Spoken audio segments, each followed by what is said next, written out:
Hello everyone, welcome back to my channel. Today we're going to play a game I found on itch.io called Give Me Your Heart, Purple Heart. Vincent Valentine, which is about Vincent from FNAF. He's a bad guy from FNAF. I've never played FNAF. I need to watch Markiplier play it. But we're going to play this. Another Valentine's Day alone. I mean, it's not like I'm used to it. It's the same thing every year. Sure, I get gifts from friends, but it's not the same. Just once, I want something more, something fiery, something passionate, kind, and caring. Something lovely, that will make me feel warm and loved, something lasting until the day I leave this blessed earth. JK, just joking. Hello. I just want someone, that's into, some weird stuff with me. TBH.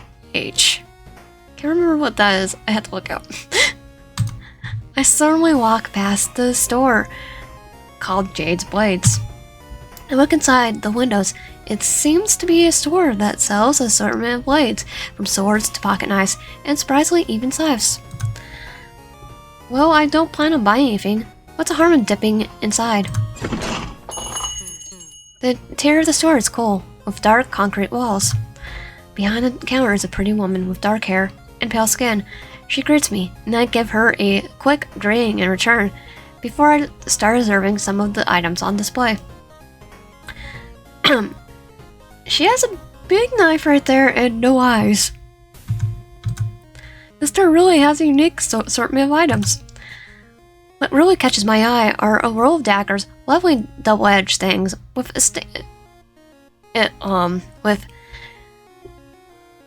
delicate carved handles. I don't think that's the right word, so like delicate carved handles. The words color midnight with a single ruby engraved in the middle. It's really flashy for a knife, but I understand the appeal. It's really pretty for a knife, ain't it? I whip my head around and see a purple guy. And why is he purple? Arple? You mean purple? I realize this, I'm staring, and I spur out a response. Oh yeah, they are. I was just looking though. Hey, what's your name, sweetheart? Digital wave.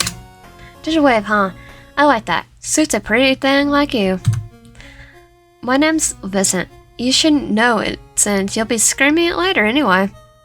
What? Oh my, god, hello? I stood there in shock, my lips tightly parted. Did he really just say that in front of these people? And yep. Damn, I hope they were minding their business. He chuckles and reaches forward, slipping his fingers underneath my chin. He gently pushes up, closing my mouth for me. Hey, keep your mouth closed. Creeps might start to have weird thoughts. Like you, I felt my face flushed even more. When had it became so red in the first place?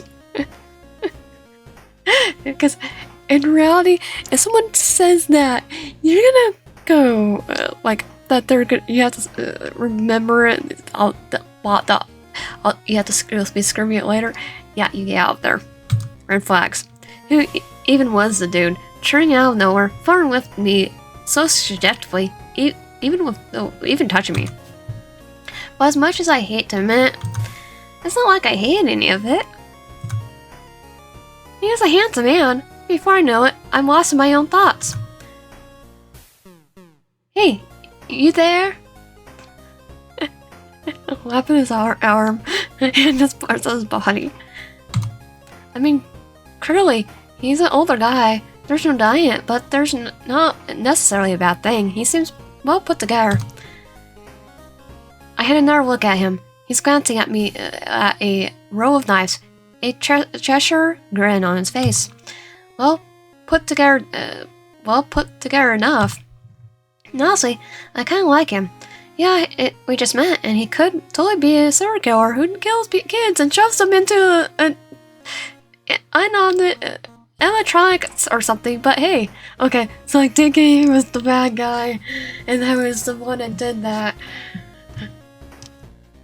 I do know enough about enough. I just don't have to play it. I don't play it. I didn't play it. He's hot. I'm lonely, and it's Valentine's Day. Yeah, he just got Freddy told me what he might actually be doing, and that's what he does in the game. Did in the game, game's war. So I choose Peter. So why did you really cock out on me? Or oh, sorry. Actually, did you want to like go somewhere? Doesn't look surprised. Oh, what do you mean, kiddo? I mean, like a day, I guess. A smile on his face falls for a minute, and he looks at me seriously. Yeah, sure, I'd love to go. I definitely wasn't expecting that, but I think you're cute, so how about I take you up on that offer? No pizzerias with animatronics, so he grins he grins return to his face with it. The air in my lungs.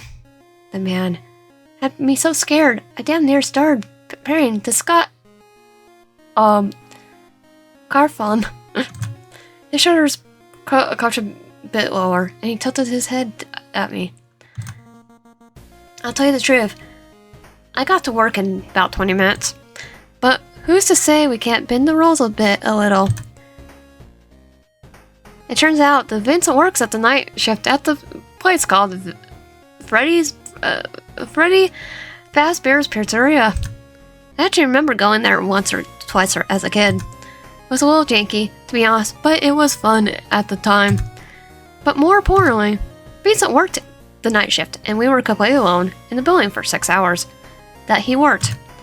He assured me that the job was practically nothing but watching animatronics.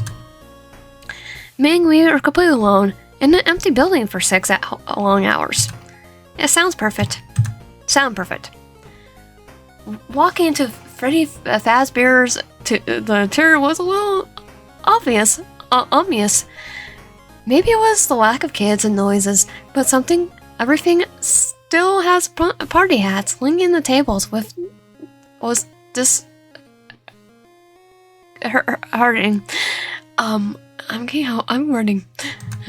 Vincent must have been seeing my discomfort, because all he did was laugh and raise an eyebrow. What's wrong, kiddo? Are you scared? He wiggled his eyebrows and rolled my eyes, locking the main doors behind me. Do you need me to hold you? As if. He gave a husky laugh back at me, stepping away from the door. If you're sure, sweetheart. I am. Then let's head to the security room office. It's just this way, come on. Vincent grabbed my wrist instead of my hand, which caught me off guard. I felt my cheeks heat up at the contact. Noticing my surprise, he smirked at me and only gripped it harder as he pulled me into the unprofessional security office. Are you blushing? What are you blushing for? I didn't do anything. What are you that excited? I just looked down, shutting my eyes, as my face turns red. His wide, cocky grin remained. Dork. The man will be my downfall. We walk into the security office. I realized there wasn't a whole lot of room. If there was anyone else with us, it would be a little cramped. Vincent tells me to sit down on the bench seat, push against the back of the wall, and I oblige. We'll be here for just a minute, kitten. I gotta actually do my job for a minute. He turns to the console and on the desk and starts flipping through different screens on the monitor. Well, I take my time to look around the office. I'm sure during the daytime this place is much nicer, but at night, it got this weird feeling that I just can't seem to place. It's not scary exactly, but it's definitely off-putting. The kids' decor in the hall is cute. It grounds me. It lets me remember that, yes, this is a place where kids come to play and eat pizza during the day. My attention is shifted back towards Vincent. His long hair was pulled back in a messy ponytail. I can tell without the hair tie, it would be a mullet. He didn't seem buff or anything, but he had big arms that would flex as he worked, bringing attention to his very large hands. My eyes wandered on his hands. They were nice. Wait, no. Oh God. What was I just thinking about his hands? I'm the one who, I'm one of those weird hand waiters, aren't I? I think it's the feet that's weirder. Damn it. How can I do this? Oh my goodness. I'm so disappointed in myself. I can't believe. Anyways, back to how hot Vincent is. Before I can get lost in the thoughts again, Vincent finishes up. Sorry for the wait, Digital Wave. The animatronics characters here get a little quirky at night. Oh, but it's still safe, yeah? Oh, of course. No. He chuckles gravely, sitting down next to me. They know not to mess with me. They learned their lesson a long time ago. I wasn't really sure what he meant, and I decided not to press him any for questions. What I didn't know could get me in trouble. So, darling, how come you're here? What? I won't sugarcoat anything here. He reached down towards his belt. Hands going underneath his waistband, hidden beneath his half-tucked shirt was a gleaming stainless steel of a knife. He wrapped his fingers around the handle and brought it up, toying with it as if there was nothing but a fidget. Legs still lazily spread as he leaned back in the seat. Either you're stupid or desperate. Following a man you just met to a random building you didn't even know the location of. Never mind a man you just met at a knife shop, the store. He swore to himself, staring at me. He suddenly sat up straighter and leaning in closer. Only then did I realize how tall he was. He had to be at least 6'2", and there was assuming that they were his smallest measurements. He leaned towards me, and with him so close to me and looking down at me, as if I were prey, I felt helpless. He took his knife and raised it gently underneath my chin. The blade was gold, and while there wasn't much force behind his hold, I could still feel the point of the blade, probably at my skin. Was I in danger? Pretty sure yes. Was he going to kill me? I look at Vincent's face, and no, I wasn't in any real danger. He was teasing me. That's all of this was. Just one big, insane tease. So, Digital Wave, did I scare you? He put away the knife and held eye contact with me. I just stared into his large white eyes. His large hands came up and cupped my cheek. That Chester grin was still mocking me, still enticing me to take part in whatever game he was planning for me. I looked downwards, proving that his knife was still very much tucked inside his waistband, ready to go at a moment's notice. He spoke again, this time, voice in a husky whisper. What did you do, kiddo? What did you say, kiddo? Think you could survive the night?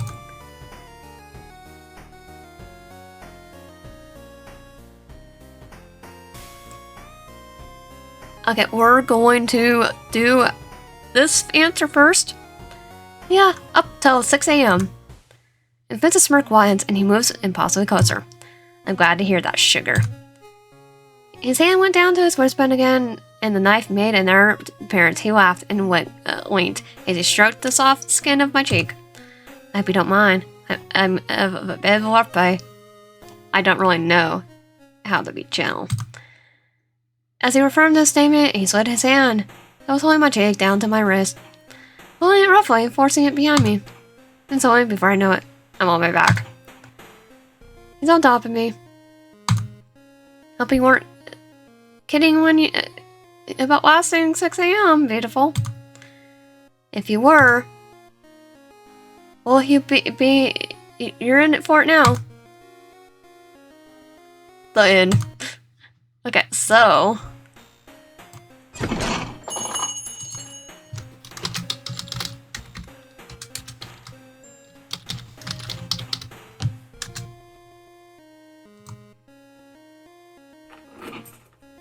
Okay, now we're gonna do, sorry, you're ugly in purple.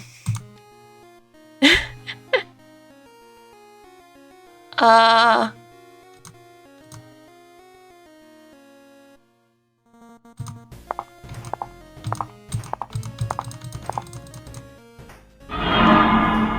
died. And I'm gonna edit that part out. If you want my if you like my content, please grab a deal, help on, comment down below. See you guys next time.